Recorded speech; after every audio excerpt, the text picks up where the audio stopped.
Alors donc bienvenue à toutes et à tous au Café Science. Alors ce soir le Café Science c'est un peu spécial pour deux raisons. La première raison chronologique, c'est que ça fait un an que le Café Science se déroule mensuellement au Breakfast in America 2. Donc on a fait pas mal de sujets. Pour l'instant c'était moi l'intervenant. Mon rayon c'est la biochimie et les neurosciences. Mais j'essaie aussi de faire d'autres sujets parce que sinon ça serait peut-être un peu limité. On a fait une microbiote. On a fait l'impression 3D à propos de reconstruire des organes humains. Donc voilà, donc le Café Science, on essaie de prendre, j'essaie de prendre un sujet d'actualité et puis d'en parler en évitant le buzz. On ne veut pas terrifier les gens, on ne veut pas non plus leur faire croire à des miracles, essayer de revenir un petit peu à la réalité des choses. Alors donc, et la deuxième raison pour laquelle c'est un Café Science un peu spécial aujourd'hui, c'est parce qu'on a Yves Godin qui nous fait la gentillesse d'être ici ce soir pour nous parler des virus. Alors Yves est directeur de recherche au CNRS à Gif-sur-Yvette. Alors je vais vous parler un peu d'Yves, de son cursus. Alors Yves, il a un cursus très intéressant, il a commencé par Polytechnique. Et après Polytechnique, il s'est dirigé vers la recherche sur les virus en travaillant sur la structure et la fonction de la glycoprotéine du virus de la rage, pour lequel il a obtenu sa thèse en 1992. Alors en 1993, il est devenu, comment on dit en français, on dit chargé de recherche. Après 6 ans de recherche donc, sur les virus, en 1999, il obtient sa HDR, c'est-à-dire son habilitation à diriger des recherches, c'est-à-dire à avoir des thésards. Et en l'an 2000, il passe directeur de recherche d'une équipe qui travaille sur les rhabdovirus. Alors, bien sûr, le virus de la rage doit être un rhabdovirus. J'ai regardé rapidement sur Wikipédia, énorme Wikipédia. Alors, il y a des rhabdovirus non intéressants. Il y a le virus de la tête de serpent. Il y a aussi le virus qui est sympathique de la septicémie hémorragique virale. Et tous ces virus font partie, bienvenue, bonsoir, vous vous installez par exemple là. Voilà. Alors ces virus, les rhabdovirus, c'est un nom un peu compliqué et il nous expliquera, c'est une catégorie de virus particuliers, ce sont des virus à ARN simple brun à polarité négative. Donc voilà. Tout de suite les gros mots. Tout de suite les gros mots. Et donc après, dans son cursus, Yves devient directeur du laboratoire de virologie moléculaire et structurale de 2014 à 2015. Et jusqu'à 2014. Et en 2015, Yves devient responsable du département de virologie de l'Institut de biologie intégrative de la cellule. Alors, les thèmes de recherche de Yves, c'est les rhabdovirus et les mécanismes d'entrée du virus dans la cellule et les bases physico-chimiques de la formation de l'usine virale.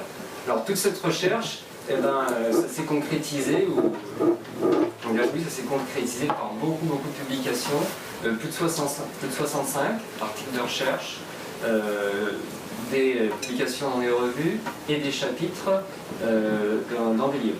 Voilà.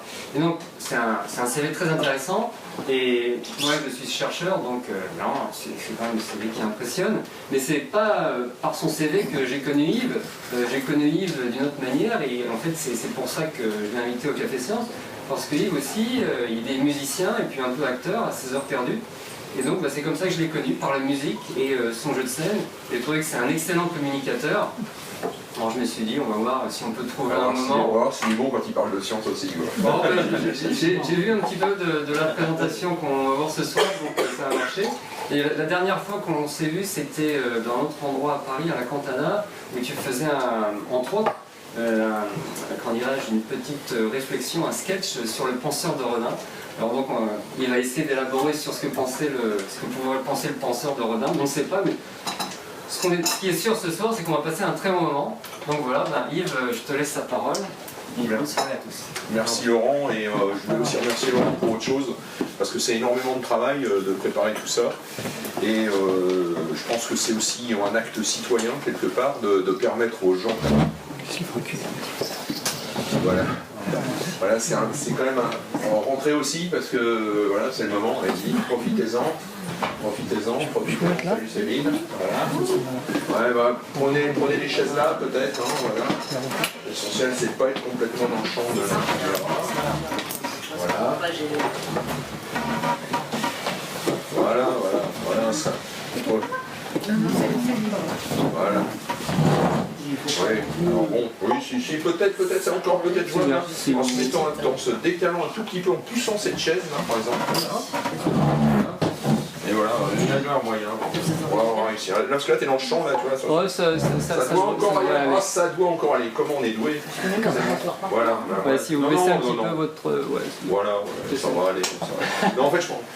Ouais, oui, mettez, voilà. Voilà, comment vous êtes bon. Bon, ok. Voilà, si vous pouvez rester comme ça, c'est parti. Je voulais aussi remercier Laurent parce que je redis qu'il y a de moins en moins de structures qui diffusent.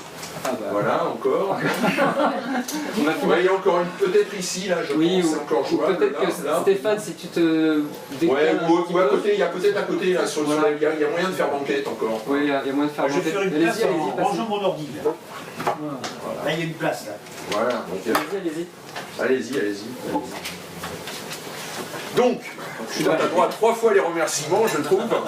Donc je trouve qu'il y a de moins en moins de gens qui font ce que fait Laurent, c'est-à-dire de diffuser de la science, histoire de vulgariser, surtout à l'époque où en fait tout va très très vite sur les réseaux sociaux et où quand même parfois on est assez facilement manipulé sur beaucoup de sujets dont on n'est pas forcément spécialiste. Donc voilà, donc brièvement, juste une chose, je redis 2 points, c'est-à-dire que moi je fais de la science, je travaille sur les virus, mais je ne suis pas médecin. Voilà, ça c'est la première chose. Et la deuxième chose aussi, c'est que je travaille pour le CNRS, donc je ne travaille pas pour l'industrie pharmaceutique. Voilà, donc voilà, c'est important de le savoir, parce que souvent les gens sont persuadés qu'on a parfois des conflits d'intérêts. Effectivement, par 2 fois, nous avons reçu de l'argent de Sanofi Pasteur pour tester des échantillons qu'ils nous avaient donnés. Mais enfin, c'est des sommes mineures. Voilà. Donc on va parler des virus ce soir. Donc, alors avant les petits rappels historiques d'ailleurs. Avant les petits rappels historiques, d'abord, vous savez que sur Terre, on n'a pas identifié toutes les espèces vivantes qui existent. Hein. Vous savez que il y a 3 grands règnes dans le vivant. Hein. Il y a les eucaryotes, c'est-à-dire les organismes qui ont des cellules à noyau. Donc ça c'est comme nous en fait. Hein. C'est les mammifères, les poissons, les plantes, mais aussi des choses très simples et parfois très utiles, comme la levure, sans qui on n'aurait pas de bière par exemple ce soir. Et puis on a aussi ça c'est les eucaryotes, donc les cellules à noyau, et puis vous avez ensuite les bactéries, qu'on appelle parfois eubactéries, pour bactéries vraies, qui n'ont pas de noyau, et puis vous avez peut-être entendu parler d'organismes qui vivent dans des milieux extrêmes, qui sont les archées. C'est la 3e grande branche du vivant, dont on en parle un peu moins, mais ce sont des organismes qui sont capables de vivre dans des environnements qu'on pensait relativement hostiles pour la vie, très haute température, très bas pH par exemple, donc des milieux très acides. Donc voilà, donc il y a ces 3 grandes branches, donc on ne connaît pas toutes les espèces vivantes dans chacune de ces branches, mais ce qui est remarquable, c'est qu'à chaque fois qu'on identifie une nouvelle espèce, quelle qu'elle soit, de quelques branches qu'elle soit, de quelques branches du vivant qu'elle soit, eh bien, on va trouver des virus qui lui sont associés, d'accord ? Et donc les virus sont partout, et ça n'affecte pas seulement les hommes, ils infectent tous les organismes vivants. Alors, ce qu'il faut savoir, par exemple, si vous prenez 1 millilitre d'eau de mer, dans 1 millilitre d'eau de mer, vous avez environ entre 1 milliard et 100 milliards de particules virales. D'accord ? C'est pour vous donner une idée. Hein. Donc entre 10 puissance 9 et 10 puissance 11 particules virales dans 1 millilitre d'eau de mer. Alors évidemment, ce ne sont pas des virus qui vont infecter l'humain. En général, ce sont des bactériophages qui infectent les bactéries. D'accord ? Par ailleurs, on a estimé le nombre de virus sur Terre et on estime qu'il y a 10 puissance 31 virus sur Terre, c'est-à-dire un 1 suivi de 31 zéros, c'est-à-dire 10 000 milliards de milliards de virus sur Terre. Et la plupart de ces virus, Allez, prenez ma place, je vous en prie.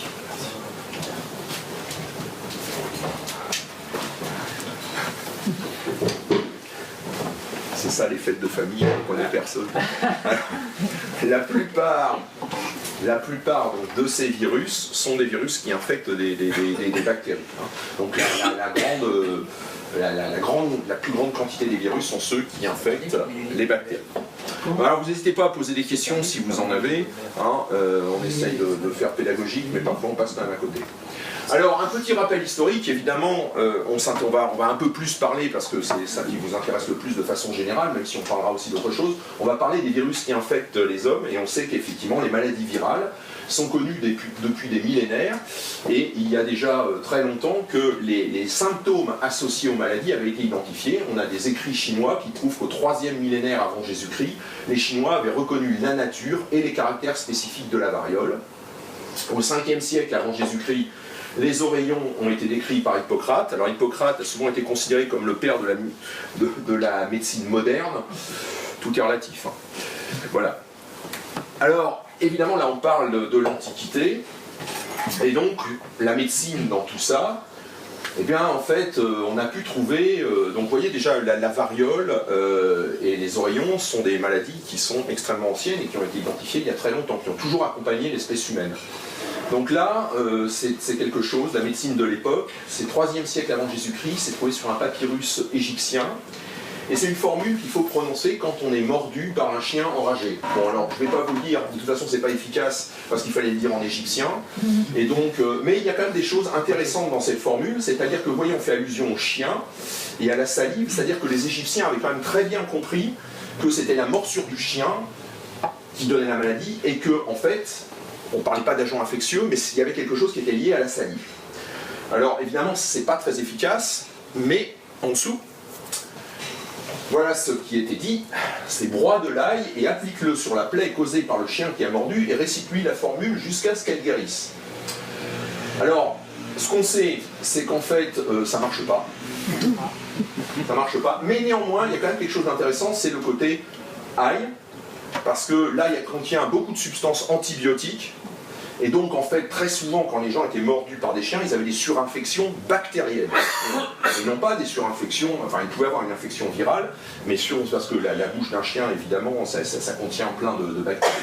Et donc, il y avait des infections bactériennes. Donc là, ils ne protégeaient pas du tout de la rage, mais néanmoins pouvaient protéger des surinfections bactériennes. Alors, vous pensez bien qu'avec ça, on n'était pas très bien armé quand même contre les virus. Donc quels sont les premiers succès? Les premiers succès, en fait, viennent c'est un peu un prélude à la vaccination, en fait. Hein. C'est-à-dire qu'on va parler de variolisation. Alors ça, c'est quelque chose dont on sait qu'elle existait déjà au XVIe siècle en Chine, mais très probablement bien avant, et probablement aussi dans d'autres cultures. Donc peut-être vers le Xe siècle, en Inde aussi, il y a des traces, et on sait que la pratique de la variolisation est remontée vers l'Occident progressivement. En quoi ça consistait? Ça consistait tout simplement à habiller des jeunes enfants avec des vêtements de malades. Voilà. Sachant que la variole était quand même, c'est probablement la variole qui a vraiment le plus décimé l'humanité, même si heureusement depuis les années 70 on a réussi, à la fin des années 70 on a réussi à l'éliminer. Donc la variole c'est vraiment le plus grand serial killer de l'humanité. Et donc cette variolisation est remontée progressivement vers l'Occident. Et en fait ce qu'il faut savoir, c'est intéressant un petit peu dans le débat sur la vaccination à l'heure actuelle, c'est qu'à l'époque la variolisation c'était réservé aux nobles.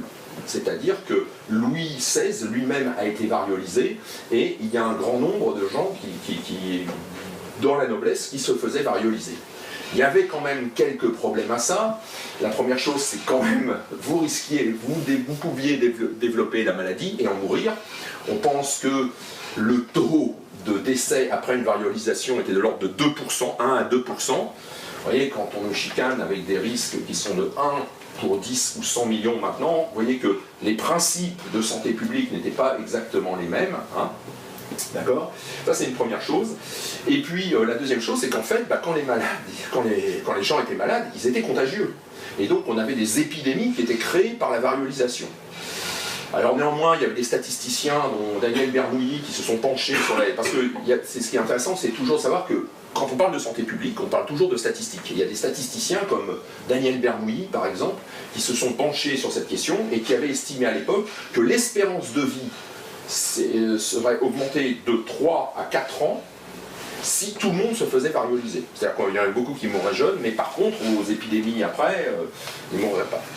Donc en fait, voilà. Donc la variolisation, c'est quelque chose qui a été qui a été quand même très développé avant évidemment de s'arrêter, mais l'armée napoléonienne, il y avait cette idée de varioliser les gens quand ils partaient au front, quoi, pour les militaires ont toujours eu le sens de la protection des vies avant le combat.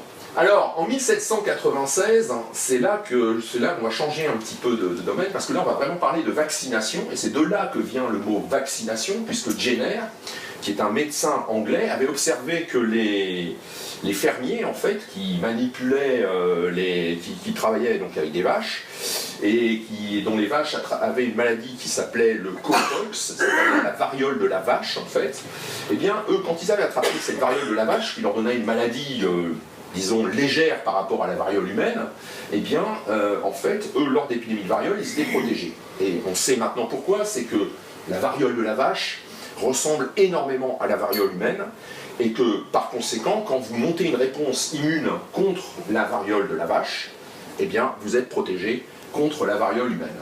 Et donc, en fait, Jenner, à l'époque, a développé donc, la première vaccination. Alors, à l'époque, c'est vaccine, parce que c'est Vaccinia virus. La maladie, c'était la vaccine, Vaccinia en anglais. Donc, la vaccination, ça vient de là. Alors, ce qu'il faut voir, c'est qu'évidemment, à l'époque, on grattait les pustules sur les pieds des vaches, on les broyait, on en faisait un jus, et on faisait des scarifications. Là encore, ça protégeait efficacement de la variole, très clairement, mais il y avait des gens qui attrapaient la vaccine. La vaccine, c'est une maladie dont l'homme peut mourir, pas dans les mêmes proportions que la variole, mais disons dans quelques cas sur 1000, il y avait des décès. Et d'autre part, évidemment, la préparation était très rustique. La dose de virus qui était inoculée était non mesurée, donc il y en avait qui avaient des petites doses et d'autres qui avaient des très grosses doses. Et quand on avait des très grosses doses, ça pouvait compliquer les choses quand même. Et d'autre part, évidemment, à l'époque, on ne sait pas encore, on ne sait rien des bactéries. Donc quand vous grattez des pustules sur les pieds de la vache, vous imaginez ce que vous injectez ou ce que vous scarifiez. Voilà. Voilà. Alors bon, ça va progresser et ça va être recommandé très vite. Les gens vont comprendre l'intérêt de cette pratique. Et puis en France, pour donner un français quand même, nous avons Pasteur et la vaccination antirabique, donc dirigée contre la rage. Et là encore, quand vous connaissez, je ne vais pas rentrer dans les détails, mais quand vous connaissez la façon dont Pasteur a fait son premier vaccin, eh bien effectivement on est très très loin quand même des mesures de sécurité de notre époque. Alors là j'ai parlé de ça, mais à l'époque, c'est vraiment, on voit bien que là c'est disons de l'immunologie, c'est de la médecine. Bon, c'est de la médecine. C'est de la médecine, et ce n'est pas de la virologie. On ne connaît pas du tout quel est l'agent infectieux. C'est seulement au début du 19e siècle, grâce à Pasteur d'ailleurs, que les bactéries, on découvre que les bactéries, c'est pas de la génération spontanée, qu'elles sont capables de donner des maladies. Tout ça, c'est grâce essentiellement à Pasteur et à Koch. Robert Koch, qui est un Allemand. Et donc, en fait, et ça, c'est ce qu'on appelle les postulats de Koch, c'est ce qui permettait à l'époque d'identifier un agent associé à une maladie. Et en fait, comme souvent, quand on progresse en science, on avance dans un domaine, et du coup, on pose des dogmes, et les dogmes vont limiter ensuite, la réflexion sur les autres sujets. Et donc Koch, qui était un chercheur allemand que Pasteur détestait, et Koch détestait Pasteur aussi, lui avait donné ces postulats qui permettaient d'identifier si un micro-organisme était responsable d'une maladie. Il y en avait 4. La première chose, c'est que l'agent infectieux, le micro-organisme, devait être régulièrement trouvé dans les lésions associées à la maladie. Bon, ça, ok. On pouvait prendre cet agent infectieux, l'isoler et le mettre en culture, et quand on inoculait cette culture d'agent infectieux à un hôte, de nouveau, il devait avoir la maladie. Et alors, on devait retrouver de nouveau le micro-organisme dans les lésions.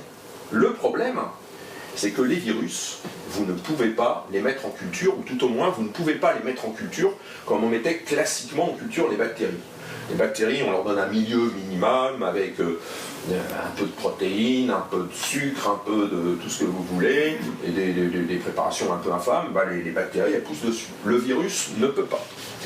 Et donc, on n'arrivait pas à isoler les virus, on n'arrivait pas à isoler les agents infectieux des maladies virales. Et comme ça, Koch et Pasteur travaillaient essentiellement sur des maladies humaines ou des maladies d'animaux de rente, le choléra de la poule, des maladies qui touchaient les bovins, les ovins, eh bien, c'est pas dans ces domaines-là qu'on a identifié les premiers virus. Parce que là, il y avait des dogmes qui étaient très forts et qu'il était très difficile de contourner. Et donc, c'est dans un tout autre domaine, parce que les plantes, je vous ai dit, sont aussi infectées par les virus. Et en fait, les premiers agents infectieux qui ont été identifiés comme virus et dont on a pu proposer une première définition du virus, eh bien, c'est le virus de la mosaïque du tabac.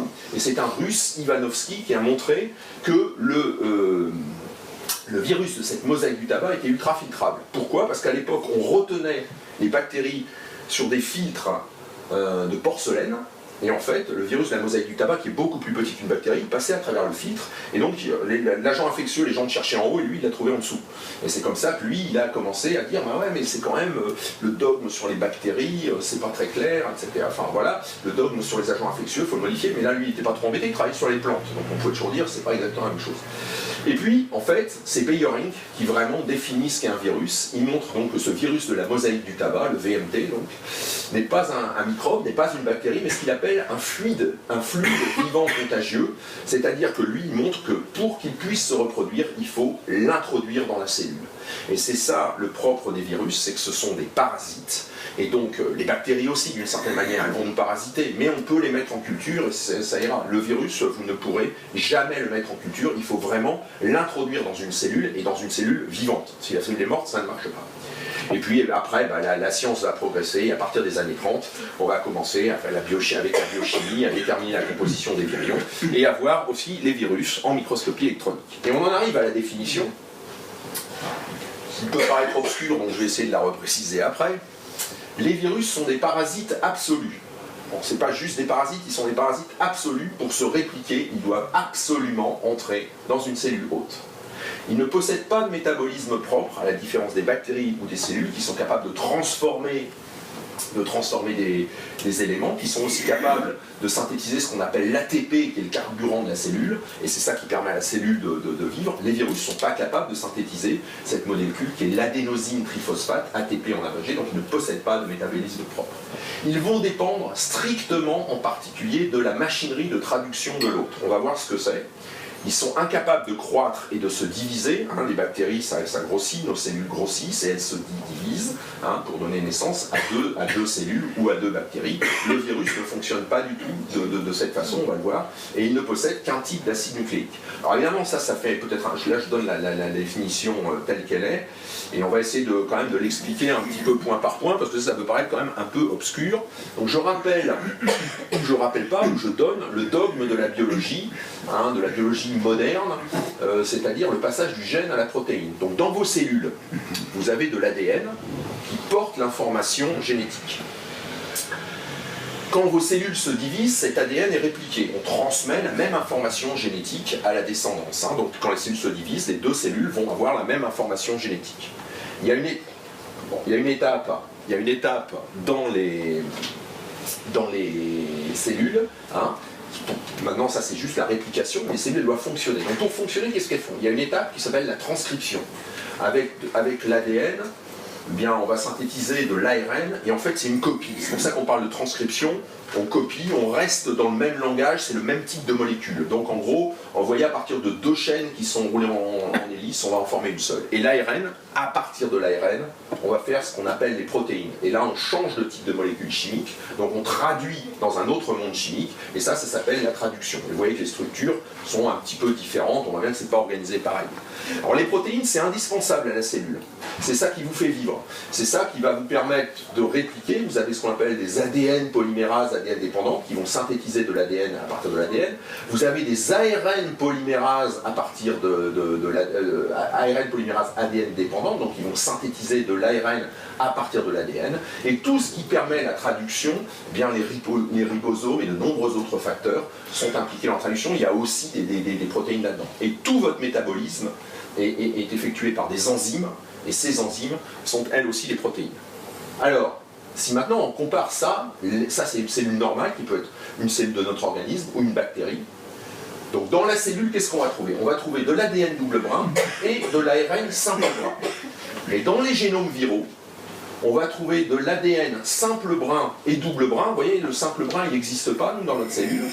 Vous avez de l'ARN simple brun, ça existe. Alors, de polarité positive ou négative, vous oubliez, parce que pour vous, c'est pas très important.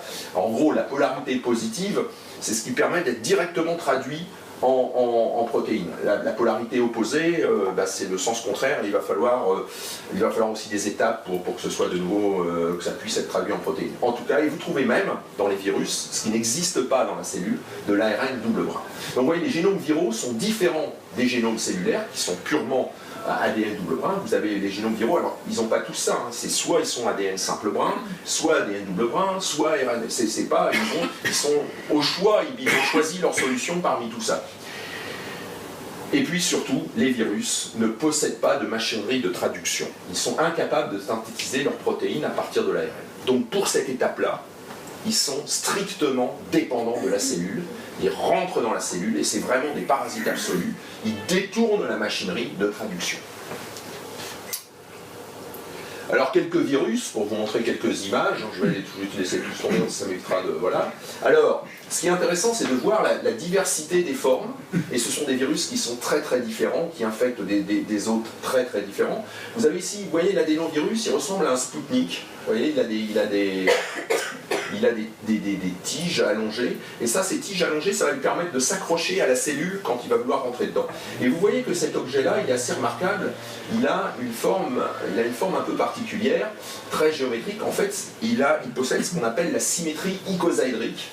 Hein, c'est-à-dire que vous voyez qu'il y a au sommet, vous voyez le petit que je montre là, il a 5 voisins, alors qu'à d'autres endroits, il a 6 voisins. Ça, c'est une conséquence de son organisation et de la symétrie icosaédrique. Les virus de cette catégorie-là, qui possèdent cette symétrie icosaédrique, sont de très très beaux objets géométriques. Alors, le poliovirus, vous voyez, qui est donc, vous voyez, je pense que je suis en train de, mon laser est en train de mourir, mais c'est pas grave, c'est pas très grave. Vous voyez le poliovirus, donc, et le poliovirus, vous voyez que c'est aussi relativement sphérique, hein, on a l'impression, en fait, non, il possède aussi la symétrie icosaédrique, mais la particule est très très proche de la forme de la sphère. Donc vous retrouvez aussi à l'intérieur du virus de l'herpès, vous voyez aussi une structure icosaédrique au cœur, d'accord? Et puis vous voyez des structures allongées. Le virus de la mosaïque du tabac, qui a été le premier virus identifié, vous voyez, c'est quelque chose de très allongé. Alors lui, il possède la symétrie hélicoïdale, il forme une hélice, lui, d'accord? Quand vous avez un icosaèdre, vous formez une boîte, et c'est là-dedans que vous allez trouver le génome, et quand vous avez la symétrie comme ça, de type hélicoïdal, le génome s'enroule sur lui-même et il est protégé par une protéine qui lui donne cette organisation. Et vous voyez qu'il y a des virus qui sont un petit peu hybrides. Ils ont ici une tête d'icosaèdre et une queue hélicoïdale, d'accord? C'est par la queue qu'ils vont pouvoir attaquer, par la base de la queue. Vous voyez, il y a aussi des structures à la base de la queue, là j'essaie de vous montrer, je sais pas si... Voilà, il y a des structures à la base de la queue, c'est ça qui va permettre à ces virus, qui sont des virus de bactéries, de s'accrocher aux bactéries. Et puis vous avez tout cela, que ce soit adénovirus, mosaïque du tabac, poliovirus ou bactériophage, ce sont des virus qui n'ont pas de membrane. A l'inverse, le virus de la stomatite vésiculaire, là, voilà, vous voyez, le virus de la stomatite vésiculaire, vous voyez que lui, il possède une membrane, le virus de la grippe possède une membrane, et le virus de l'herpès possède aussi une membrane qui entoure, vous voyez, cette structure-là. Et puis vous avez ici le filovirus, qui s'appelle, parce qu'il ressemble comme ça, parce que justement à cause de sa structure en fil, et lui c'est dans cette famille-là qu'on va retrouver le virus Ebola, vous voyez, d'accord? Alors le virus de la stomatite vésiculaire, c'est très très proche du virus de la rage. Voilà. Donc vous voyez, il y a des virus qui ont des formes géométriques très régulières, et d'autres qui sont un petit peu moins organisés. Mais ce que vous voyez aussi à la surface de tous ces virus, vous voyez ici l'organisation ici, là, vous voyez aussi ces espèces de spicules tout autour de la particule, ici aussi. Et puis ici, vous voyez aussi les structures allongées. Toutes ces structures-là vont être impliquées dans l'entrée du virus. Ça permet au virus de s'accrocher à la cellule, mais aussi de rentrer, aussi de franchir la barrière que constitue la membrane cellulaire, ou la barrière que constitue tout ce qu'il y a autour de la bactérie. Alors très récemment, donc ça c'est des virus qu'on connaît depuis quand même longtemps, depuis je dirais au moins 60, 70, 80 ans, un peu moins pour les filovirus, mais enfin voilà, donc c'est des virus qu'on connaît depuis longtemps. Et très récemment, il y a eu une découverte assez exceptionnelle, dont vous avez peut-être entendu parler parce qu'on a pas mal parlé sur les ondes, ce sont les virus géants. Et dans les virus géants, vous voyez, il y en a 4, mollivirus, mimivirus, peut-être parce qu'il était tout gentil au départ, mais bon, pitovirus, pandoravirus. Donc ça, ce sont des images qui viennent de collègues de Marseille. Et c'est intéressant, c'est de comparer les tailles, vous voyez. Ici, la barre, elle indique 100 micromètres, d'accord? Donc en gros, à part les filovirus qui sont très très longs mais très très fins, globalement, on tourne sur des virus qui tournent de 100, 200 micromètres. Cette taille-là ne peut pas être... On ne peut pas avoir d'informations sur leur structure en microscopie optique, parce qu'ils sont en dessous de la résolution du microscope optique. En revanche, ceux-là, vous avez des virus qui atteignent le micron, et donc on peut voir pour la première fois en microscopie optique. On les voit, voilà. Donc là, c'est la microscopie électronique à balayage qui permet de les voir. Et donc si on regarde, c'est intéressant, je vous ai parlé du génome tout à l'heure, c'est-à-dire, vous savez, le génome, ce sont les bases. C'est le nombre de bases dans le génome hein, qui va vous donner la taille du génome en fait. Alors si on regarde les virus ARN, en gros, on va de 3 4 000 jusqu'à 30 000 nucléotides. Hein. Vous voyez, c'est une échelle, ici, là, c'est une échelle logarithmique. Hein. 1000, 10 000, 100 000, 1 million, 10 millions. Donc voilà, les virus ARN, vous voyez, c'est relativement petit. Voilà, c'est 1 à 30 gènes. Donc ça code pour chaque gène, ça va faire une protéine virale qui va être fabriquée par la cellule. Hein.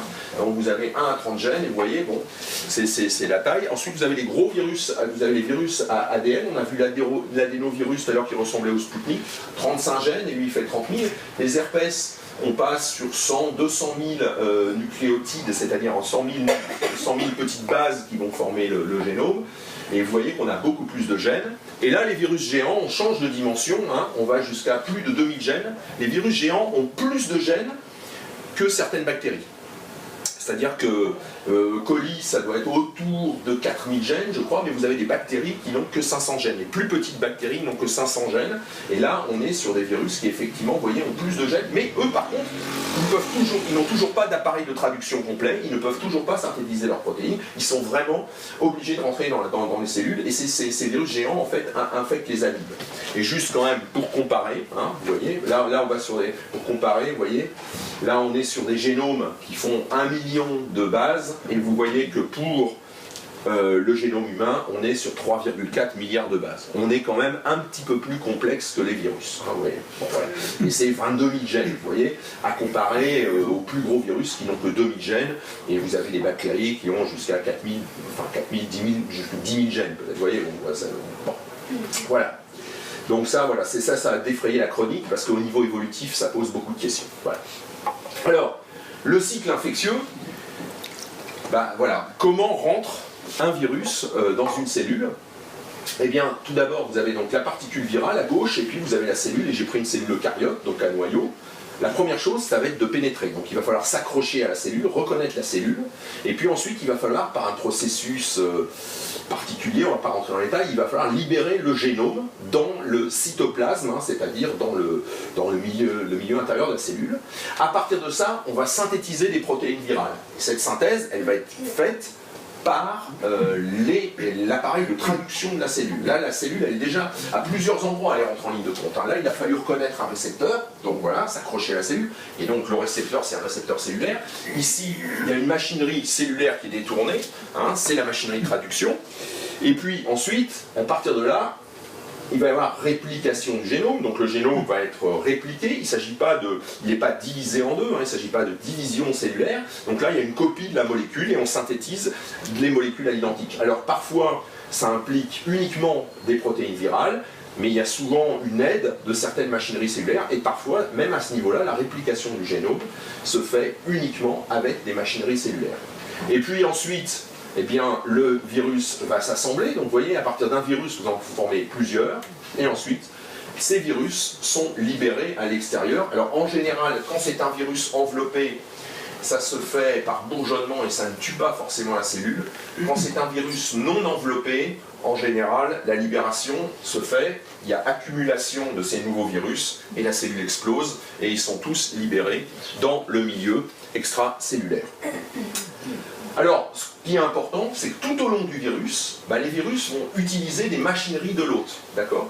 Et ça, par exemple, une cellule humaine n'a pas les mêmes machineries qu'une cellule bovine, où il y a des petites différences, voilà. Et puis évidemment, vous n'avez pas les mêmes machineries que les bactéries. Donc les bactériophages qui infectent strictement les bactéries ne peuvent pas nous infecter, nous, d'accord? Par contre, il y a des virus, comme le virus de la rage, par contre, qui sont capables d'infecter tous les mammifères, d'accord? Parce qu'en fait, finalement, les machineries qu'ils utilisent, on va les retrouver à peu près semblables dans chez tous les mammifères. Donc en fait, ça, c'est important parce que ce qu'on appelle, c'est la spécificité d'hôte. C'est ce qui va expliquer que certains virus sont strictement confinés dans une espèce. Par exemple, le virus de l'hépatite B n'infecte que l'homme, la rougeole n'infecte que l'homme, et la variole n'infectait que l'homme. D'accord? Par contre, la rage, je vous ai mentionné, mais il y a beaucoup de virus qui sont responsables d'épizooties. Alors à l'heure actuelle, vous avez peut-être entendu parler de Hendra, Zika, toutes ces choses-là. Donc ça circule aussi en dehors de l'espèce humaine. Parfois, ça peut être vectorisé par des insectes, etc. Donc voilà. Donc ce qu'il faut juste retenir, c'est que quand même, c'est l'interaction entre le virus et les machineries de la cellule. Soit c'est quelque chose qu'on retrouve partout, et là on a un virus qui est un peu ubiquitaire, qui va partout, ou bien on va se retrouver sur des virus qui, eux, sont sont très spécifiques. Par exemple, le virus de l'hépatite C, le virus du sida, par exemple, est un virus strictement humain. C'est-à-dire qu'en fait, on peut l'infecter, on peut l'injecter à des grands singes, et il y a très peu de singes qui vont vraiment être sensibles et développer la maladie. Voilà. Alors là, je vais vous montrer, c'est un film qu'on a réalisé au laboratoire. Donc ça, c'est une infection virale. J'ai la main, là, j'aurais pas récupéré la main, on voit sans doute. Ouais, voilà. Non. Alors, comment je vais faire pour le voir? Ah oui, si, voilà. Non, pourquoi? Je ne l'ai pas. Attends.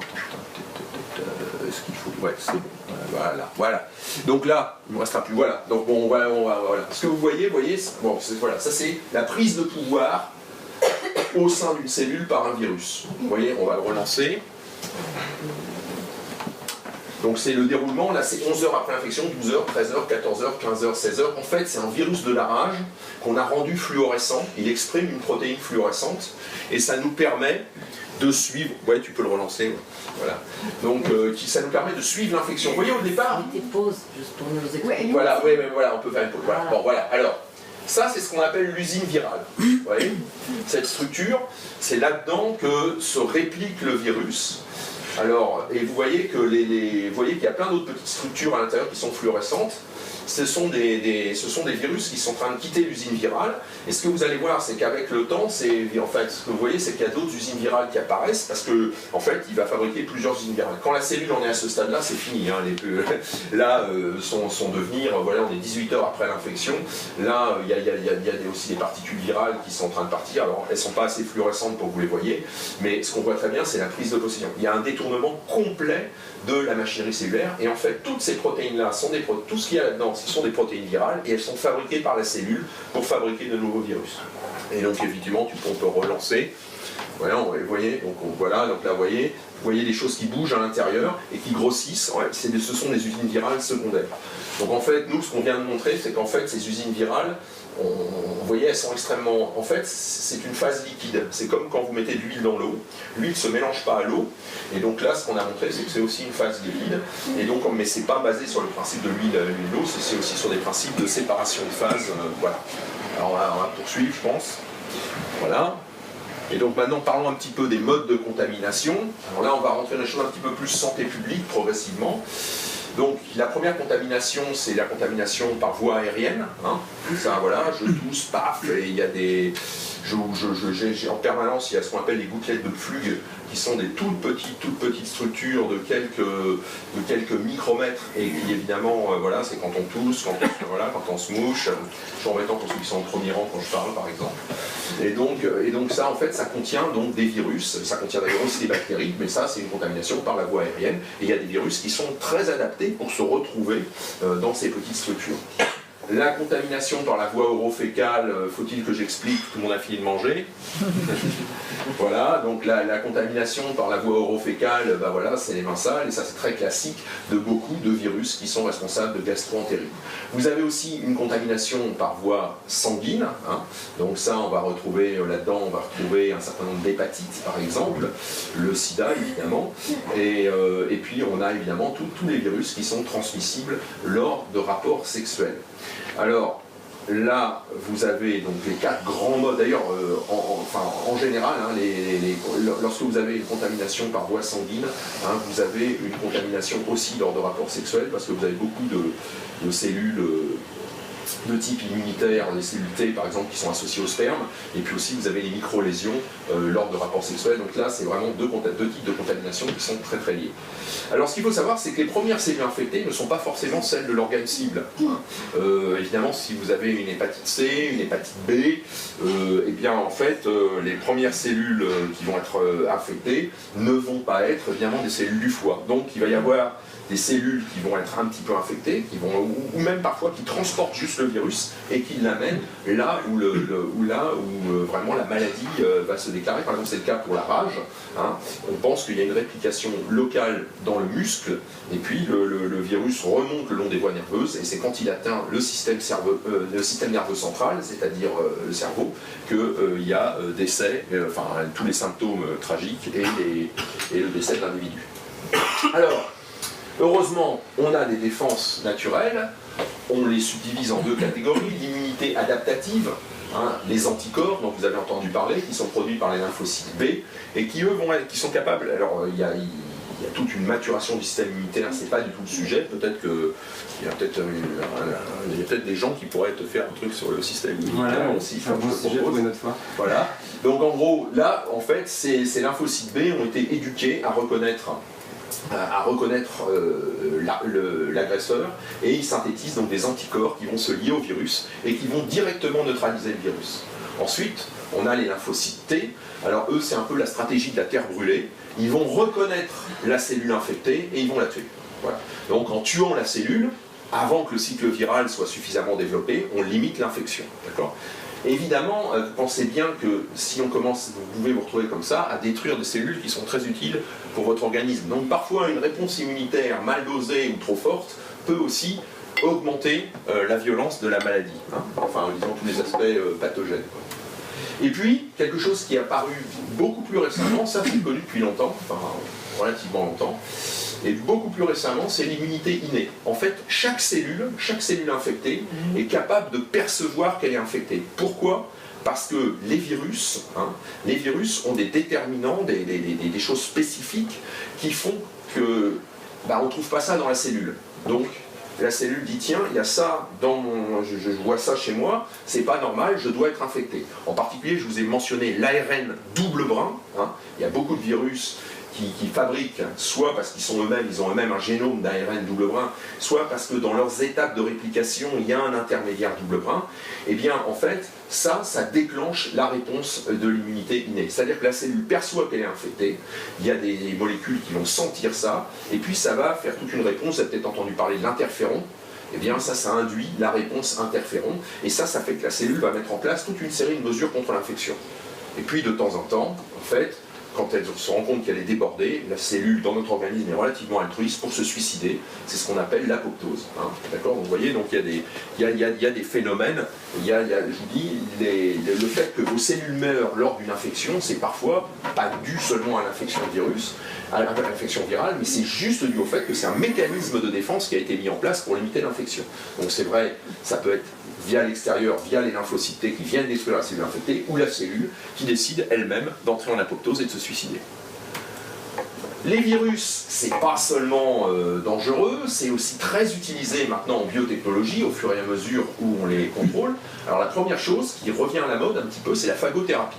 La phagothérapie, elle avait été complètement oubliée quand on a découvert les antibiotiques, hein, parce que les antibiotiques, ça marchait bien, et maintenant que les antibiotiques, ça marche un peu moins bien, on revient à la phagothérapie qui avait été essentiellement développé par les Russes, enfin beaucoup sous l'URSS, hein, les gens travaillent là-dessus. Donc en fait, ils fabriquent, enfin ils font produire à des bactéries, des bactériophages qui sont spécifiques de la bactérie. Et donc on les stocke, on les lyophilise, et quand quelqu'un a une maladie, on lui injecte ces bactériophages qui vont aller détruire les bactéries. Bon, il y a pas mal de problèmes, c'est pas aussi simple que ça, parce que les bactériophages sont très spécifiques, et si vous avez la peste ou le choléra, ce ne sera pas le même bactériophage qu'il faudra utiliser. Hein, d'accord ? Donc voilà, il faut avoir des bactériophages spécifiques. Alors les gens maintenant pensent à des cocktails, mais c'est quelque chose qui est en train de revenir au goût du jour, alors que ça avait été, je dirais, complètement enfin ça avait été largement sous-utilisé, en tout cas, au moins dans les pays occidentaux, pendant des années. De la même façon, on utilise de plus en plus les virus dans une lutte de type écologique contre les insectes nuisibles. Par exemple, on a des virus comme les baculovirus qui infectent spécifiquement des chenilles.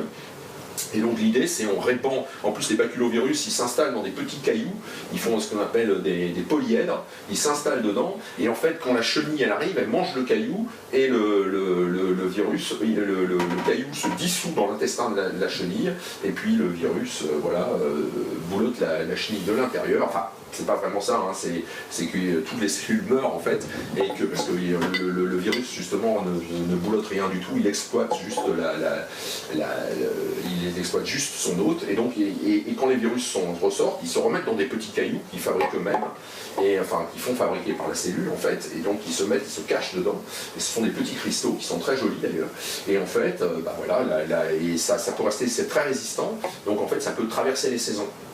Et donc en fait c'est pour ça que le virus, même quand il a éliminé toutes les chenilles, hop, il reste sur le sol, il peut rester quelques mois, jusque la nouvelle invasion suivante de chenilles qui viennent, qui rebouffent les petits cailloux, et voilà. Donc on fait des cycles comme ça. Après, bon, vous avez entendu parler de la thérapie génique. Hein, la thérapie génique, ça s'appuie sur l'utilisation de rétrovirus qui ont la capacité d'intégrer leur génome dans le génome de l'hôte, et donc d'intégrer en fait, par exemple, des gènes manquants. Par exemple, si vous avez un défaut dans vos gènes, on peut remplacer par un gène qui va être amené par un virus. Le virus est complètement reformaté, hein, c'est de la reprogrammation, hein, c'est vraiment voilà. Et puis maintenant il y a quelque chose qui reprend de plus en plus d'intérêt, ce sont les virus oncolytiques. Ce sont des virus qu'on injecte directement dans les tumeurs, et avec l'idée qu'ils vont détruire la tumeur. Et ça marche pas trop mal, et ça a même un intérêt particulier, c'est qu'en fait, ça détruit aussi les métastases. Pourquoi ? Parce que votre système immunitaire, il arrive sur la tumeur qui est infectée par les virus, donc là le système immunitaire il se focalise sur le virus, il tue donc les cellules relarguent plein de choses, et en particulier ce qu'on appelle des antigènes tumoraux, c'est-à-dire des choses qui sont spécifiques de la tumeur. Donc votre système immunitaire, il ne fait pas la différence entre les antigènes viraux, c'est-à-dire ce qui vient du virus et ce qui vient de la tumeur, mais lui du coup il apprend en même temps à reconnaître la tumeur. Donc les gens qui ont réussi à être guéris comme ça, leur système immunitaire est allé nettoyer les métastases, parce qu'il a vu, il a compris il a pensé que ces cellules étaient infectées, alors qu'en fait, elles n'étaient pas infectées, mais elles contenaient les antigènes tumoraux. Donc là, il y a beaucoup d'espoir, mais il faut beaucoup améliorer ça, parce que évidemment, si vous donnez des virus, si vous injectez des virus, il faut en injecter beaucoup pour que ce soit efficace. Et donc, évidemment, chez des gens qui sont généralement quand même affaiblis, par la chimio, par les rayons, eh bien, vous avez évidemment des risques de surinfection virale particulièrement dangereux. Bon, alors, on arrive un peu dans les sujets de société, sur un peu chaud ça. Alors, la stratégie antivirale. Alors, le truc qui marche le mieux, pas pour le malade, mais pour la société, c'est quand même l'isolement du malade. Hein, vous voyez ? Vous riez, mais ce qu'il faut savoir, c'est que l'isolement du malade, ça a été clé, à la fois, par exemple, quand il a fallu verrouiller les épidémies d'Ebola, pour lesquelles on n'a pas grand-chose, hein, ça a été vraiment clé, et à partir du moment où justement Ebola, parce qu'au départ, en fait, Ebola c'est une maladie de brousse, qui était dans des villages africains, dans des petits villages, tant que c'est resté, la dernière épidémie d'Ebola qui a fait en gros 20 à 25 000 cas et 14 000 décès, ça a été la plus grosse épidémie d'Ebola, parce que le virus a atteint les villes, d'accord, les grandes villes africaines. Et là, c'est beaucoup plus difficile d'isoler les gens. Là, c'est beaucoup plus facile d'isoler les gens en fait dans un village, parce qu'on peut d'abord isoler le village, mais même assez facilement au sein d'un village séparer les gens. Dans une ville, c'est beaucoup plus difficile. Alors donc l'isolement, c'est quelque chose qui marche et qui a été très largement utilisé de tout temps. Hein. Je veux dire, quand les gens arrivaient aux États-Unis sur des bateaux qui venaient d'Écosse pendant la maladie de la pomme de terre, hein, on les mettait, et qu'ils étaient tous, voilà, ils étaient tous, on les mettait à part. Il y a des îles hein, au large du Canada qui sont connues pour avoir accueilli les gens en période de quarantaine, hein, pour attendre qu'il n'y ait pas de soucis. En plus, ils étaient très très maltraités sur place, donc ça n'aidait pas. Mais bon, enfin.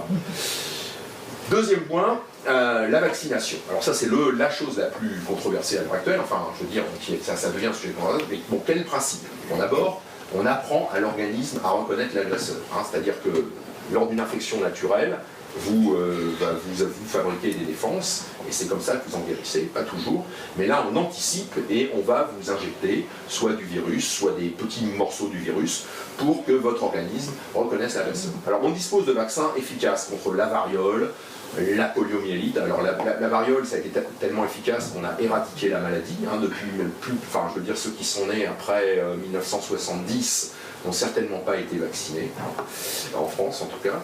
La polio, la rage, la grippe, la rougeole, etc. Plus récemment, on a des vaccins efficaces contre la varicelle, l'hépatite B, etc.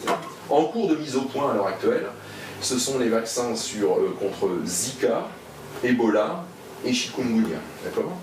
Et échec complet pour l'instant, c'est le sida et l'hépatite C. Alors le sida, c'est un peu un cas particulier, puisque lui-même, sa cible, c'est le système immunitaire. Donc c'est toujours très très difficile de jouer correctement. Voilà. Et en plus, le sida présente beaucoup d'inconvénients, beaucoup de difficultés à surmonter, dont on pourra discuter si ça vous intéresse. Alors la première chose, c'est que oui, la vaccination est efficace. Là, ici, vous avez les cas de rougeole signalés aux USA entre 1950 et 2011. Et vous voyez là, les intégrations successives, là c'est le virus inactivé, donc vous avez une première baisse. Et puis on sait que les virus vivants sont beaucoup plus efficaces. Hein, parce que là c'est un virus atténué, donc on injecte aux gens, et c'est ce virus atténué, vous déclenchez une toute petite maladie très localisée, et c'est ça qui a vraiment permis, de diminuer le nombre de cas de rougeole. Et ici, là, c'est l'introduction en 1971 du vaccin MMR pour measles, mumps et rubéole. C'est ce qu'on appelle le ROR en France, dans le trivalent là. Et puis après, là, vous voyez, comme il y a eu une reprise, on a recommandé une double dose parce que la protection n'était peut-être pas assez longue, donc on redemande, je pense, à l'adolescence. Enfin bon, bref, on a modifié le protocole, mais vous voyez que maintenant, le nombre de cas de rougeole a disparu. Et c'est la même chose, c'est pas seulement aux États-Unis, mais vous avez la même chose. Hein, vous avez la même chose ici c'est au Pays de Galles et en Angleterre. Alors a fortiori, le vaccin ça marche. Le point intéressant c'est que la rougeole, parce qu'évidemment nous en France on a oublié que la rougeole est elle aussi un grand serial killer. Hein. En 1999, 869 000 décès, des enfants de moins de 10 ans généralement étaient décédés. Donc l'introduction de la vaccination, vous voyez, en 2002, 610 000, et en 2014, on n'a pas encore atteint une couverture suffisante, mais on a quand même considérablement réduit le nombre de décès, et ça c'est directement lié. Alors, c'est directement lié à l'infection et aussi au progrès dans l'hygiène d'un certain nombre de choses. A contrario, il est clair que le recul de la vaccination relance les épidémies. Dans les années 2006-2007, on avait une quarantaine de cas par an en France. En 2008-2012, on a eu 24 000 cas de rougeole, dont 1500 avec pneumopathie grave, donc hospitalisation, etc. 34 avec complications neurologiques, et quand ça veut dire complications neurologiques, ça veut dire des séquelles derrière, et 11 décès. En gros, le taux de décès pour la rougeole en France, c'est 1 sur 1000. Voilà. Alors évidemment, on a très peu de cas, on a 11 morts. Et là, en 2012, de nouveau, on avait jugulé l'épidémie, mais elle a continué à tourner en Europe. Elle revient en ce moment. 2017-2018, nouvelle épidémie, 950 cas et 2 décès. On est toujours sur ce taux d'à peu près 1 pour 1000. Voilà. Donc vous voyez, la rougeole, ça tue. Et heureusement, pour l'instant, on n'a pas de grosse épidémie, mais on reviendra tout à l'heure, on parlera d'un quelque chose qui s'appelle le R0. La rougeole est le virus humain le plus contagieux. C'est pour ça que si on veut se débarrasser de la rougeole, ce qui est possible, parce qu'il n'y a pas de réservoir animal, c'est-à-dire qu'une fois qu'on aura éradiqué la rougeole chez l'homme, Il n'y a pas de réservoir animal, il n'y a pas de virus équivalent chez les animaux. Et donc, on a cette possibilité d'éradiquer la rougeole, ce qui n'est pas le cas, par exemple, pour la rage, où il y a des réservoirs animaux, ce n'est pas le cas pour la grippe, mais la rougeole, on peut espérer l'éradiquer. Et en fait, il faut pour ça avoir une couverture de vaccination extrêmement élevée, et vous verrez tout à l'heure pourquoi. Alors attention aux indicateurs choisis, parce que dans les débats à l'heure actuelle autour de l'importance de la vaccination, il y a deux types d'indicateurs. Il y a le taux de décès et le taux de morbidité. Le taux de décès, c'est les gens qui vont mourir de la maladie, et le taux de morbidité, c'est les gens qui vont contacter la maladie. Alors, les gens qui sont... vous voyez, là, c'est le nombre de cas pour 100 000 habitants. Hein.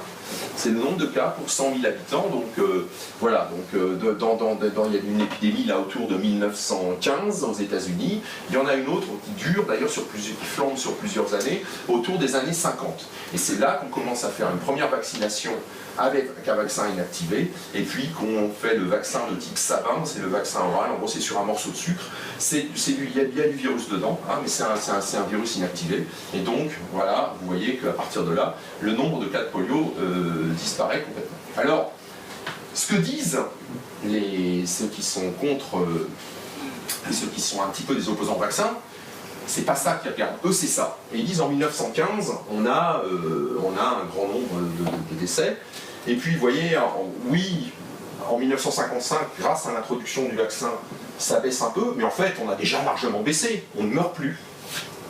On ne meurt plus. Et ça, évidemment, c'est lié au progrès de la science, en particulier les respirateurs, tout ce qui est... C'est lié à d'autres qui sont indépendants de la maladie. Mais là, en fait, par contre, vous savez, là, des choses qui viennent du pays de Galles et de l'Angleterre, encore une fois, qui sont très très sérieux dans les tenues de leur registre. En fait, oui, bien sûr, vous avez beaucoup moins de morts. Mais par contre, vous avez tous ces gens-là qui restent paralysés. Voilà. Donc en fait, il y a quand même une séquelle lourde, hein, c'est-à-dire que les gens restent, ils ne sont pas morts, parce qu'il y a eu tout ce qui est respiration artificielle, mais néanmoins, ils restent paralysés. Donc en fait, attention aux indicateurs, hein.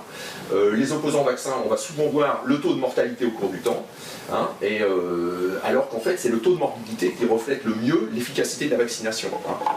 La baisse de la mortalité, c'est lié à plein d'autres choses, plein d'autres facteurs, mais par contre, on ne peut toujours rien faire contre les paralysies, et il y a toujours en Afrique, il y a de moins en moins de cas de polio, mais quand il y a quelques épidémies, il y a toujours des gens qui sont paralysés, et qui restent paralysés derrière. Voilà. Attention aussi aux interprétations rapides, hein. L'hépatite B, évidemment, là vous avez les cas d'hépatite B et les décès liés à l'hépatite B, mais ce qui est important, c'est que les gens qui ont une hépatite B, alors voilà, on a introduit la vaccination, voilà, hein, chez les enfants, et vous voyez bien que le nombre de morts continue d'augmenter. Pourquoi ? Et là on dit, bah, le vaccin n'est pas efficace, mais les gens qui meurent, c'est une maladie sur le long cours, l'hépatite B. Les gens sont malades 20 ans, 30 ans avant de mourir. Donc là on commence, c'est seulement ici qu'on commence à avoir l'effet du vaccin. Là aussi, l'hépatite B, c'est une maladie qu'on peut éradiquer. Il n'y a pas d'autre hôte que l'homme. Voilà. Alors, les 11 vaccins obligatoires, vous en avez déjà, il y avait déjà obligatoire diphtérie, tétanos, poliomyélite, et puis vous avez ceux qui deviennent obligatoires, mais qui étaient déjà recommandés. Donc on a déjà un recul quand même sur ces vaccins, et donc on va trouver parmi ces nouveaux vaccins 4 rougeole, oreillon, rubéole, hépatite B. Alors après, qu'il y ait une mauvaise communication du ministre, ça c'est un autre problème. En particulier, on peut citer deux choses. Hein. Moi je pense que c'est pourquoi on a été obligé de les obliger, parce qu'en France, quand c'est facultatif, bon, bref. Donc on est, et pour pas mal de ces maladies, en particulier pour la rougeole, on n'est plus à la couverture suffisante, donc c'est pour ça qu'on est obligé, enfin tous les gens qui travaillent en santé publique qui disent qu'on est passé en dessous de la couverture suffisante. En revanche, par contre, la mauvaise communication, c'est quand on dit le vaccin c'est utile pour tous, enfin c'est un acte, je dirais, citoyen. Le tétanos, vous contaminez personne. Hein. Le tétanos, vous avez le tétanos, hein, d'accord ? Vous ne transmettez pas le tétanos. Par contre, effectivement, rougeole, oreillon, rubéole, hépatite B, poliomyélite, oui, ce sont des maladies extrêmement contagieuses. Et donc, effectivement, c'est aussi un acte citoyen de se vacciner, en particulier pour les gens qui ne peuvent pas être vaccinés parce qu'ils sont eux-mêmes, ils ont un système immunitaire qui est un peu déficient. L'autre point aussi au niveau de la communication, si c'était réellement un acte... Alors il y a des choses qui relèvent vraiment de l'acte citoyen. Par exemple, quand les filles se vaccinent contre les oreillons, les complications chez les filles pour les oreillons, il n'y en a pas beaucoup. Hein. Par contre, c'est chez les hommes. A l'inverse, les problèmes à la rubéole, c'est plutôt les femmes qui les ont que les hommes au moment de la grossesse. Donc vous voyez, il y a des choses, là c'est vraiment citoyen. Mais par exemple, quand on parle du vaccin, d'ailleurs qui n'est pas obligatoire, le vaccin contre les papillomavirus qui sont responsables, pourquoi on ne vaccine pas les hommes? Enfin, je veux dire, pourquoi on vaccinerait que les filles? C'est pas obligatoire. Non, mais c'est pas obligatoire. Mais on pourrait, si on... c'est l'homme est vecteur. L'homme transmet, enfin le mâle est aussi vecteur. Donc pourquoi? Enfin, je veux dire, en plus, il peut très bien aussi développer aussi des cancers dus à ces virus-là. Donc je ne comprends pas toujours très bien la logique de communication de ça, y compris pareil pour la grippe. On vaccine les personnes âgées en sachant qu'elles ont un système immunitaire fatigué. Il n'y en aura que... On sait que l'efficacité du vaccin, alors en plus, pour peu qu'on ait pensé à la bonne souche, c'est pas mal, mais on arrive sur du 20%, de protection des gens qui sont vaccinés. Donc les gens se vaccinent, mais dû à leur système immunitaire un peu vieillissant, il n'y en a que 20% qui sont efficacement protégés. D'où, voilà, le reste, c'est une... Bon, parce qu'à un moment, votre système immunitaire n'est plus en mesure non plus de... Donc là, on pourrait penser aussi que si on veut protéger les vieux, à ce moment-là, il vaut mieux vacciner toute la population. Hein. C'est bon. Je dis juste, si on va dans ces logiques-là, c'est-à-dire que la communication, elle est un petit peu imparfaite et imprécise et un peu fausse. Même si je pense que ça, c'est en particulier pour la rougeole, je crois qu'effectivement, la rendre obligatoire à l'heure actuelle, c'est quelque chose d'important. Alors, pourquoi le vaccin c'est bien? Parce qu'on n'a rien d'autre en fait. On n'a rien d'autre, c'est pas complètement vrai, mais on va voir pourquoi. On parle de stratégie antivirale, donc des médicaments antiviraux. Il faut savoir que, sauf pour quelques maladies sur lesquelles il y a eu un investissement colossal, eh bien, on n'a pas de drogue antivirale. Pourquoi? Parce qu'il y a plusieurs problèmes. Il faut déterminer les cibles. C'est-à-dire, les virus, eux, ils vont utiliser la machinerie cellulaire. Alors, vous ne pouvez pas tellement cibler, enfin il y a des gens qui y réfléchissent, mais si vous commencez à tuer vos cellules pour que le virus ne se réplique pas, c'est peut-être pas la meilleure stratégie. Les enzymes virales, en plus, souvent ressemblent à celles de la cellule. Et donc il y a des effets, dans tous les cas, il y a des effets secondaires et de la toxicité, qui peut être très forte parfois. Certains médicaments initiaux qui ont été utilisés contre le sida étaient très toxiques. Ensuite, ce qui apparaît, et ça c'est là que se pose le problème, c'est qu'en fait on a des apparitions très rapides de résistants qui sont dus à l'existence de quasi-espèces. On va voir ce que ça signifie tout à l'heure. C'est pour ça qu'on est obligé d'utiliser des polythérapies. Si vous donnez un seul médicament, très vite, le virus, il va dépasser ça, et donc on est obligé de mettre plusieurs médicaments en même temps, comme vous avez entendu parler des trithérapies pour le VIH, et c'est vraiment lié au fait que si vous mettez un seul médicament, très vite vous allez avoir des virus résistants qui vont émerger, exactement comme maintenant vous avez des bactéries qui émergent qui sont résistantes aux antibiotiques, mais là on est sur une période de 80-90 ans. Si vous soignez les gens avec, par exemple, l'AZT comme au départ, au bout de 3 mois, de nouveau le virus était résistant à l'AZT contre... voilà, et donc l'infection flambait. Et donc en fait, c'est pour ça qu'on est obligé de cibler d'utiliser plusieurs médicaments qui ont des cibles différentes. Comme ça, la probabilité que simultanément vous avez toutes les machineries qui deviennent résistantes aux médicaments, elle est faible. Et puis, bon, ce qu'on oublie, et bon, je ne dis pas que je ne suis pas du tout en train de dire que l'industrie pharmaceutique, ce sont des singes, je ne dis pas ça du tout. Mais ce que les gens oublient à l'heure actuelle, c'est le coût de la recherche et de la mise sur le marché d'un antiviral. Donc il faut déjà, c'est bête à dire, mais il faut un marché. C'est-à-dire que rechercher à l'heure actuelle un antiviral pour la rage, qui tue encore 60 000 personnes, c'est absolument, il n'y aura pas de marché. Il n'y aura pas de marché, en plus ce sont des pays qui ne pourront pas payer, donc voilà. Donc là, il y a un vrai problème. Et c'est vrai pour toutes les maladies, comme vous avez peut-être entendu parler des virus Nipah, Hendra, du MERS, du coronavirus du Moyen-Orient, du SARS, etc. À chaque fois, vous avez des épidémies qui sont rares, et qui en plus, si vous avez un seul antiviral, il ne sera pas efficace, il va être très vite débordé. Donc en fait, c'est pour ça qu'on a pu le faire, il faut être honnête, sur le VIH, donc le sida et l'hépatite C, parce qu'on a transformé quand même le sida en maladie chronique, alors qu'on était sur une maladie mortelle, et on a transformé l'hépatite C, et maintenant l'hépatite C, pour la plupart des génotypes, on a un bon pronostic avec les nouvelles molécules, mais il faut se rappeler que l'hépatite C et le sida tapent dans des pays qui ont de l'argent, avec pas mal de malades, et donc là ils ont pu investir, et il y a eu un retour sur investissement. Hein, je veux dire, on peut leur en vouloir, mais voilà, ce qu'il faut savoir. Et en plus, ce qu'il faut savoir, c'est que quand il y a une molécule qui arrive au bout, vous en avez eu plusieurs milliers qui ont été testés à chaque étape, etc. Donc en fait, vous payez aussi pour tout ce qui n'a pas abouti, mais qui a quand même coûté très cher en développement. Donc je ne dis pas que ce sont des saints, hein, c'est pas ça que je veux dire. Hein. Je dis juste qu'il faut aussi se rendre compte d'un certain nombre de difficultés, et les difficultés économiques, ce sont des difficultés, on peut le regretter, mais c'est comme ça. Alors j'ai parlé donc tout à l'heure des quasi-espèces. Alors qu'est-ce que c'est? C'est qu'en fait, dans une population de virus, je vous ai parlé de ces virus qui sont à ARN en particulier. Alors quand nous, on réplique notre ADN dans nos cellules, on réplique de façon très précise. Il y a tout plein de relectures, de corrections. Il ne s'agit pas de mettre dans la cellule fille des mutations qui lui donneraient le cancer ou des choses comme ça. Donc le système est très vigilant. Pour les virus, alors quand je dis il est très vigilant, j'ai tendance à faire de l'anthropomorphisme, hein, parce que il n'est pas, voilà, c'est de la chimie, hein, c'est de la physique, c'est de l'organisation. En tout cas, pour les virus à ARN, là, il y a un autre mécanisme d'évolution. On n'est pas dans le fiable, on soumet à la sélection plein de variants. C'est-à-dire qu'on fait des erreurs exprès pour pouvoir avoir des variants qui vont être résistants au traitement, résistants au système immunitaire.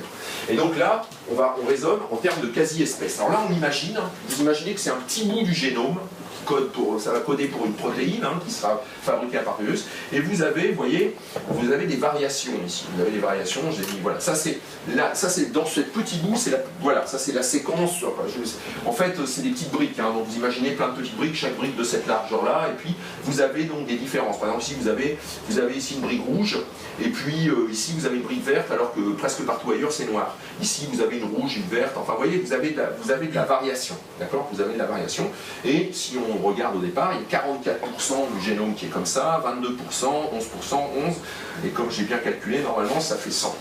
Voilà, donc ça c'est ce qu'on appelle la quasi-espèce de départ. C'est-à-dire que quand on parle d'une espèce, on parle de quelque chose de très homogène, et en fait on parle de quasi-espèce pour les virus parce qu'ils varient énormément, et donc on fait un traitement à la drogue antivirale, et ce qu'on voit, super, le malade va beaucoup mieux, et le virus est en train de disparaître. Et puis quelques mois plus tard, donc on a utilisé une seule drogue, et bien vous voyez, vous avez une nouvelle quasi-espèce ici qui arrive, d'accord? Et en fait, vous voyez quand dans cette position-là, il y a le vert. Le vert qui était présent seulement dans 8% des cas. Mais visiblement, quand vous êtes vert là, vous êtes résistant à la drogue. Donc vous avez sélectionné une nouvelle quasi-espèce qui est parfaitement adaptée aux médicaments, qui est devenu insensible, et donc ça se répand de nouveau dans votre organisme, et là, il va vous falloir un autre médicament, etc. Et donc, en gros, la probabilité, là j'ai mis 8%, mais là ce sera un très mauvais médicament, en fait la probabilité d'avoir déjà un variant qui résiste à ça, elle est en gros de 1 pour 10 000, à peu près. Voilà, 1 pour 10 000, voilà, c'est à peu près la fréquence de ces choix. Donc si vous avez 1 pour 10 000, et ben, si vous mettez une seule drogue, comme vous avez des millions de virus dans votre organisme, ces virus vont passer à travers le goulot d'étranglement et donc vont donner naissance à cette nouvelle quasi-espèce. Par contre, si vous tapez avec 3 médicaments qui frappent à 3 endroits différents, vous voyez qu'immédiatement les probabilités ça se multiplie, et donc vous arrivez très vite à un virus sur 10 puissance 12 ou 10 puissance 13.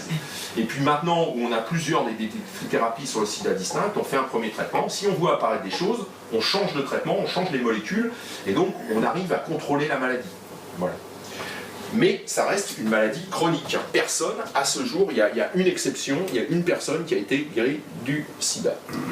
Et on va terminer sur le dernier point, et ça je pense que c'est quelque chose qu'on devrait apprendre dans toutes les écoles au niveau du collège, parce que c'est très simple et que c'est un truc de base en santé publique.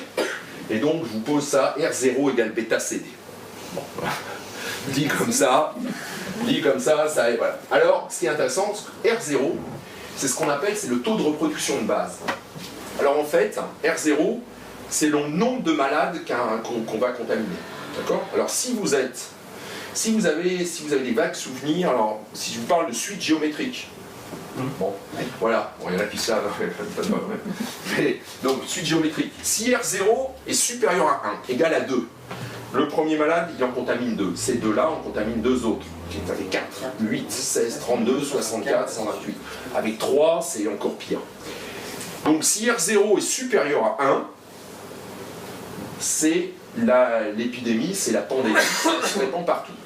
Maintenant, si R0 est inférieur à 1, mettons 1,5, vous avez une chance sur 2 d'en contaminer un, donc peut-être vous en aurez un qui lui a une chance sur 2, et donc vous voyez, c'est l'extinction de l'épidémie. Donc toutes les politiques de santé publique, hein, quand vous êtes face, surtout quand vous êtes face à quelque chose que vous ne pouvez pas soigner, c'est de réduire ce R0. Il faut qu'il passe sous 1, et voilà. Et il n'y a pas d'autres politiques. Toutes les autres politiques, voilà. C'est le seul truc, on veut limiter l'épidémie. Alors maintenant, que sont ces 3 facteurs? Alors bêta, pourquoi ça? Ah oui, je reviens, hop, bêta, voilà. Bêta, c'est la probabilité de transmission. Alors selon la maladie, ça va varier, c'est une probabilité, donc c'est 0 à 1. À 1, c'est transmission maximale, à 0, bah, vous n'avez pas de transmission. Alors, quelle est cette probabilité de transmission? C'est je tousse sur quelqu'un, j'ai une maladie qui se transmet par gouttelette, voilà, on a eu un contact, je tousse, quelle est la probabilité? Voilà, bah, ça peut être, pour des maladies, c'est très, très proche de 1, et pour d'autres, c'est beaucoup plus faible. Donc évidemment, voilà, ça c'est le premier facteur. Deuxième facteur, c'est le taux de contact. Le taux de contact, c'est le nombre de personnes que vous allez, que vous allez voir. Hein, voilà. Donc, voilà, avec Monsieur Tous, là, bah, les 4 autour, voilà, bah, il y en a 4 qui sont, voilà. Et donc le taux de contact, c'est le nombre de personnes que vous allez fréquenter pendant la période. Enfin, c'est le nombre de contacts par unité de temps, on va dire, hein, par unité de temps, parce qu'il y a la troisième qui arrive. Et le troisième facteur, c'est la durée de la période contagieuse. Si vous êtes, par exemple, avec le sida contagieux sur toute votre vie, quasiment, sauf quand vous êtes maintenant en trithérapie, voilà, et ben vous voyez, vous avez, donc c'est le produit de ces choses-là. Hein, le taux de contact, ça va dire le nombre de contacts par jour, et puis là, ça va être le nombre, la D, c'est le nombre de jours où vous allez être contagieux. Donc là, vous sortez ça. Et donc, en fait, comment faire pour baisser R0? Ben, si on veut baisser R0, il faut baisser bêta, C et D. Hein, il n'y a pas, voilà. Première chose, comment baisser bêta? Eh bien, bêta, c'est le vaccin. Parce que si je touche sur madame et qu'elle est vaccinée... S'il vous plaît, oui. Le D, j'ai pas... Le D, c'est la durée, où on est contagieux. Durée des contagions. Voilà. Prenez les notes. Parce que j'interroge à la fin. Voilà, d'accord? Et donc, en fait, la probabilité de transmission bêta, bah, c'est les vaccins. Ça va être les antiviraux, par exemple. Parce que si par exemple, pendant une période de grippe, vous prenez des médicaments qui ont un petit effet sur la grippe, ben, vous serez probablement, même si on vous tousse dessus, voilà. Donc, on avait parlé, j'ai oublié le nom de cet inhibiteur de la neuraminidase. Enfin bon, il y avait un antiviral dont on parlait, dont on n'était même pas sûr qu'il soit complètement efficace, d'ailleurs, sur les souches qui circulaient. Mais il y a des réserves, par exemple, d'antiviraux contre la grippe, parce qu'on sait qu'on les garde parce que pour des épidémies importantes, mais on ne les répand pas maintenant, parce que si on les donne maintenant aux gens, on va voir apparaître des résistances. Hein. Alors, vous avez aussi des médicaments à visée symptomatique, comme par exemple les antitussifs. Si vous toussez moins, vous projetez moins de gouttelettes. Et donc là, voilà. Alors, le miel, c'est pas mal, hein, je précise, vous n'êtes pas obligé de le prendre, mais le problème de ces antitussifs, maintenant, c'est que, bon, d'abord, ils n'étaient pas tous très efficaces, et puis surtout, maintenant, ils ne sont plus remboursés. Donc voilà, c'est... Mesures d'hygiène, évidemment, masque de protection et lavage des mains, si vous vous lavez les mains, etc. Donc tout ça, ça va faire baisser la probabilité de transmission de bêta. Le taux de contact, bah, on revient à des choses pour des maladies très graves, c'est l'isolement des malades, c'est la quarantaine. Voilà. Hein. Et donc, par exemple, on sait qu'il y a des plans qui ont été mis en place, qui existent, hein, qui pourraient être mis en place en cas de grippe, vraiment une nouvelle épidémie de grippe contre laquelle la population que la population n'aura jamais vue et contre laquelle elles ne seront pas du tout protégées. On pourrait envisager évidemment de fermer les crèches, les écoles, les universités et tous les lieux publics. Hein. Et donc, voilà, et donc l'idée c'est de réduire aussi les mouvements de population.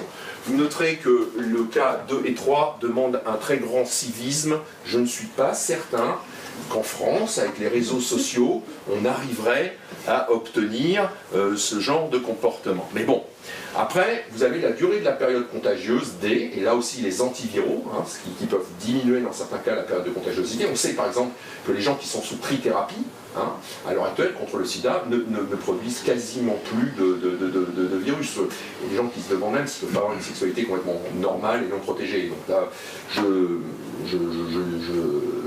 je dis juste la sexualité normale, c'est pas ce que je veux dire, il faut faire attention à ce qu'on dit quand même, mais sexualité non protégée, quoi. C'est-à-dire qu'on pense que les gens qui sont sous antiviraux, sous trithérapie, il n'y a plus de virus qui sécrètent, d'accord.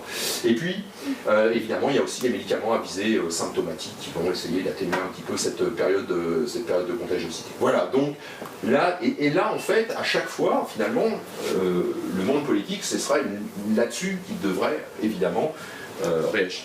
Et puis donc là, à partir de là, on a fait le tour, et donc voilà, c'est là toutes les questions que vous voulez, que vous n'avez jamais osé poser, ou des choses qui ne sont pas claires, ou voilà.